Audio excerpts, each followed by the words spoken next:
مثال کے طور پہ کسی کو قتل کر دیا اور وہ ناحق قتل ہے، اگر قتل کے بدلے میں قتل کیا جاتا ہے تو یہ باقی نہیں ہے۔ اگر بغیر حق کے قتل کیا گیا ہے،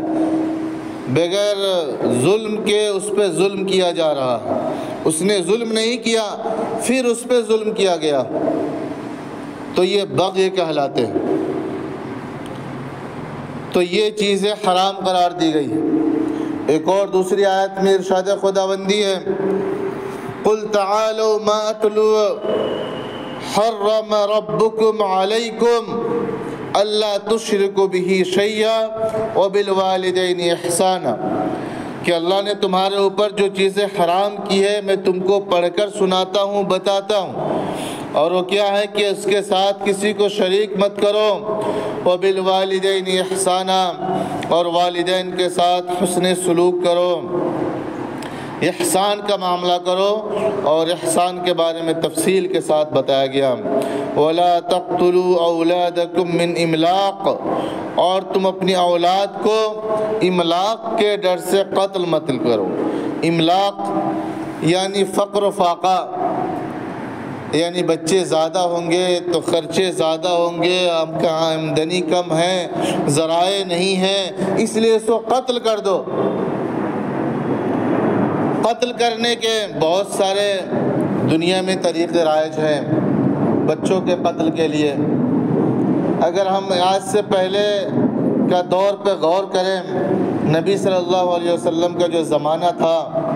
اس زمانے میں اسی ٹیکنالوجی نہیں تھی، تو اس زمانے کے اندر بچوں کو قتل کیا جاتا تھا، جس کے بارے میں ارشاد خداوندی ہے، وَإِذَا بُشِّرَ أَحَدُهُم بِالْأُنثَىٰ ظَلَّ وَجْهُهُ مُسْوَدًّا وَهُوَ كَظِيمٌ وَيَتَوَارَىٰ مِنَ الْقَوْمِ مِنْ سُوءِ مَا بُشِّرَ بِهِ أَيُمْسِكُهُ عَلَىٰ هُونٍ أَمْ يَدُسُّهُ فِي التُّرَابِ، کہ جب کسی کو خوشخبری دی جاتی تھی کہ تمہارے گھر میں کسی بچی کی ولادت ہوئی ہے، تو مارے شرم کے اپنے منہ کو قوم سے چھپائے پھرتا تھا۔ أَيُمْسِكُهُ عَلَىٰ هُونٍ، یا تو اسے ذلت اور رسوائی کو برداشت کرتے ہوئے وہ بچی کو زندہ رکھتا، ام یدسو فی التراب، یا اسے زندہ درگور کر دیتا تھا، زندہ قبر میں گاڑ دیتا تھا، اسے دفن کر دیتا تھا۔ یہ اس زمانے کی کیفیت تھی جس کو قرآن نے بیان کیا۔ اور آج کل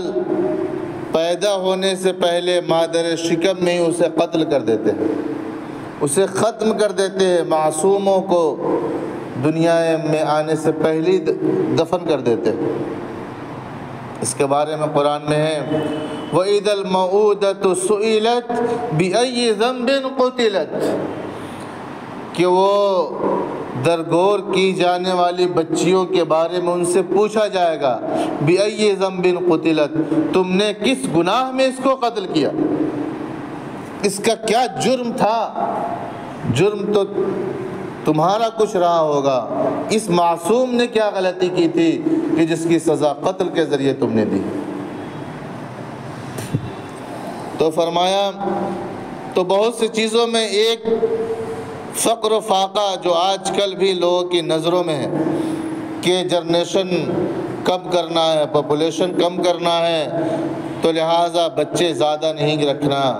اس کے ذریعے سے بہت سارے مسائل کھڑے ہوں گے، اور ہم اچھی تعلیم نہیں دلا سکتے ہیں، اچھا انتظام نہیں کر سکتے ہیں، اور جو ہمارا اسٹینڈرڈ ہے اس تنخواہ میں مینٹین نہیں ہوگا، تو بہت سارے ترک دیے جاتے ہیں، اور ریزن بیان کیے جاتے ہیں بچے کو مادر شکم میں قتل کرنے کے، اور یہ سب کے سب بیکار ہیں۔ اللہ تعالیٰ فرما رہے ہیں، نَحْنُ نَرْزُقُكُمْ وَإِيَّاهُمْ، کہ ہم ہی تمہیں رزق دیتے ہیں، رزق ہم دینے والے ہیں اور ان کو بھی ہم ہی رزق دینے والے ہیں، تم کھلانے پلانے والے نہیں ہو، ماں باپ تو ایک ذریعہ ہے، ورنہ دینے والی ذات اللہ کی۔ تو بچے، آپ غور کیجئے، جب بچہ پیدا ہوتا ہے، جب اسے دودھ پینے کی ضرورت ہوتی ہے، اس کی زندگی، اس کی غذا